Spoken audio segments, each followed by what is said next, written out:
The fourth most powerful leverage point is to make changes to the system structure through self-organization. Meadows notes here that when you understand the power of self-organization, you begin to understand why biologists worship biodiversity even more than economists worship technology. Possibly it helps economists to better understand the value of biodiversity if one sees biodiversity as information about nature solutions. David van Reybrouck, his Huizinga lecture, speculated over how innovations to public decision-making with citizen conventions could help inform climate policy. He describes the Citizen Convention for Climate that was formed in France in response to the Yellow Vest protests.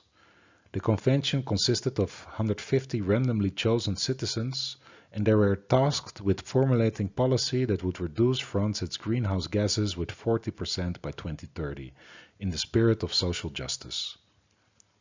This convention proposed 149 measures, ranging from lower taxes on train tickets, reducing speed limits on the highways to 110 km per hour, and criminalizing ecocide. Van Reybrouck also notes that the share of policies that has been implemented is less encouraging, as only 15 proposals were fully adopted, 55 were watered down or changed before implementation, and more than half was neglected. Meadows highlights possibilities for mutual learning as leverage point in this self-organization category, but notes that the frequent perceived superiority of one's own culture frequently hinders this. Arguably, one can see this hindrance to learning as well for interdisciplinary research.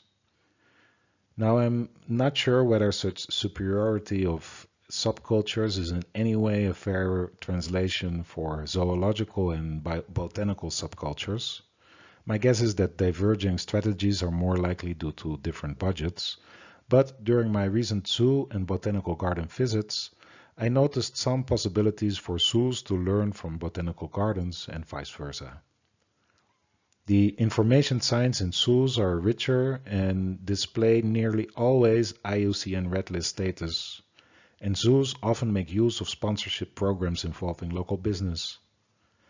By contrast, botanical gardens organize activities to involve the local community with farmers markets and gardening courses. We have now arrived at the top 3 of most effective places to intervene in a system, with at number 3 the goals of the system. Meadows questions the goal of economic growth, both at the national level and at the farm level. Much of Lecture 5 was already dedicated to questioning green growth at the national or global level. Let me only highlight some examples of post-growth at the firm level. Recently, the founder of Patagonia transferred virtually all shares to an NGO, Patagonia Purpose Trust, that is dedicated to address climate change and protect undeveloped lands. Another example I saw during my Leipzig zoo visit. The zoo houses a number of scimitar horned oryx, an antelope species, that is considered extinct in the wild since 2000. Leipzig Zoo contributes to a reintroduction program of the oryx and some 30 other conservation programs. Once profits have the purpose of nature conservation or ecosystem restoration, instead of benefiting a few shareholders, companies' efforts help maintain or build carrying capacity. The second most powerful leverage point is to change the paradigm that supports the system. As you can imagine, it is becoming increasingly difficult to find fitting examples, but let me offer a few observations that may fit under this header. First, within economics, there has been an ongoing shift away from the Homo economicus behavioral assumption, due to psychologists and behavioral economists recording an impressive number of anomalies. There have been numerous proposals for alternatives such as Homo reciprocans, Homo psychologicus, Homo socialis, but perhaps the most amusing that I have seen is the Homo puppy by Bregman. In his book Humankind, Bregman argues that humans are pretty decent and that there may be a form of social self-domestication that has led us, human sapiens, to become to Neanderthalers as what domesticated puppies are to wolves. Bregman also points to a shadow side of our empathy. That is, that we seem to neglect those with whom we have more troubles identifying. I'm not a legal scholar, so it is more difficult to judge whether this second example really qualifies as a paradigm shift. The example that I was thinking of are developments such as environmental personhood and rights of nature. The legal protection of the Wanganui River in New Zealand and nature, or Pachamama, in Ecuador are first examples of this. I'm least sure about my third example of a paradigm shift, but I found it to be one of the most inspiring initiatives that I've heard about this past year. In Prague, keynote speaker Susanna Munzbergkova, a plant biologist from Charles University, told about projects where botanical gardens housed endangered species at private gardens of local citizens. A first such project had been in Switzerland, and she had been involved with a similar project in Prague. These initiatives fall within a wider trend of collaborative conservation. See Ismail and colleagues and Raschke and colleagues for other examples. A brief chat with Munzbergkova showed me that the implementation of ex situ conservation in private gardens has several difficulties.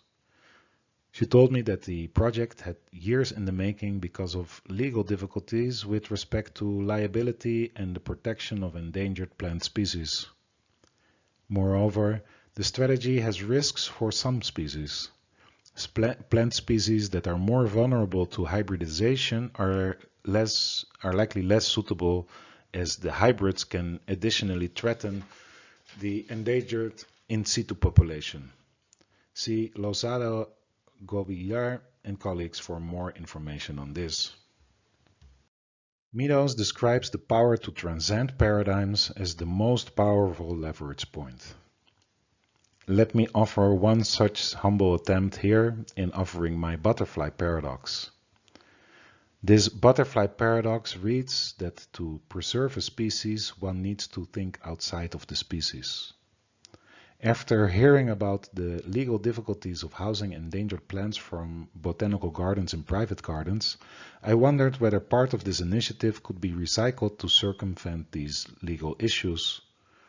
I imagined that less endangered plants that are host plants to insects under pressure could still facilitate this process of collaborative conservation.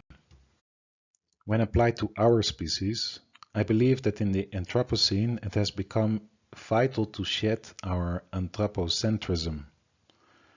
Or in the words of Wallace Wells, who quotes novelist Richard Powers, we have to unblind ourselves to human exceptionalism. That is the real challenge.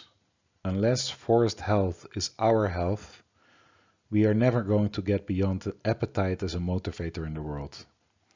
The exciting challenge, he says, is to make people plant conscious. This butterfly paradox to conservation also suggests the need to think beyond the species level, both due to risks of hybridization that were just mentioned, and because of the opportunities of thinking in terms of system dynamics. Let me come back once more to the peppered moth from the start of the lecture. Schildhuisen describes that after having initially served as an example for Darwin's theory of evolution, there was also a period of doubt spurred by creationists and increasing observations of the lighter variant. This time, however, years of policy addressing pollution were leading the original lighter variant to make a comeback, again through better camouflage against bird predation, as described in Cook and colleagues. One of the topics that received more attention last year was my surprise over the negative public perception of Extinction Rebellion, especially when compared with the initial farmer protests. I included a famous quote from former Mexican President Benito Juarez in relation to this. Last year, the quote may have felt more applicable to discussions around COVID policies, and this year, unfortunately, there's also a relation to the Russian aggression.